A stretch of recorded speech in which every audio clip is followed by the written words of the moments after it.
Realized vol catching down to implied as we said it would last week. After the inauguration out the way, implied vols got whacked and they kind of led realized vol lower. So we got that catch down as the markets kind of stabilized. Front end implieds did continue to go even lower, but obviously they had a bit of a pop yesterday on the drop on the DeepSeek news. And as that did spook risk assets, but it was pretty short lived, and we're already seeing vols come back down. Carry is back into very slight positive territory, which actually suggests the implied vol might be a little bit too cheap right now going into FOMC and going into like these big tech earnings.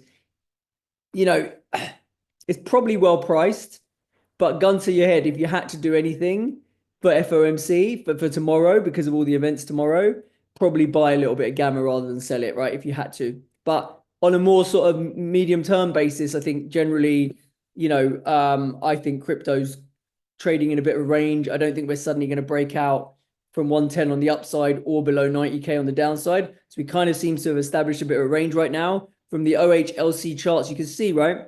The whole of last week, we pretty much respected the implied ranges, the implied moves, and we had some pretty small moves there midweek, except for that big. Oh, sorry, that was the weekend. But then except for that big breach down there or yesterday that we saw on the downside. So only really one day where we breached the implied move, both on Ethereum and Bitcoin. So other than that big move yesterday, we are respecting ranges, and we are a bit more well behaved right now. So we could go for a period of kind of sideways trading for a while. All right, looking at the term structures, we've got a week ago to now collapsing the term structure. Obviously, that's showing the inauguration pumped up the vol on the front end, and it did come down. I mean, the vol got a lot higher. This is actually from last Tuesday, but obviously we had already started to see vol come down after the inauguration on Monday. But anyway, on the week, we're looking at front end down about 7, and then the back end down about 2. So curves they have got this slight kink here in the front, but in general, we're kind of going back to a contango kind of shape. You can see here the path of the time series of the vols, that 1 week vol getting kind of crushed into the weekend, having a bounce as the market sold off, going briefly back into backwardation, and then the front end getting hit again there. So you just kind of see how that's played out. Skew wise, we did get to about a -2 on the skew on Bitcoin, and then we got to a bit more than that, sort of -3, -4 on Ethereum front end skew, but that recovered pretty quickly as the market bounced back to close to neutral. But interesting to see that the longer dated call skew did not really budge at all, even when we were dropping pretty dramatically on Monday. Those purple and green lines barely moving to the downside. So we've been saying lately that I think that medium term skew, just holding in call premium, come what may, is a strong signal from the options market that we're in a bullish regime, right? We're in a bullish regime. We're expected to be in a bullish regime for the next 6 to 12 months. And until that long dated skew materially changes, that is kind of where we are, right? Short-term moves are dips to buy. They've proven to be. People scramble to buy really short dated puts, but that's all they want to touch. They do not want to touch puts further out the curve at all. Looking at skew in more detail, here's the curve.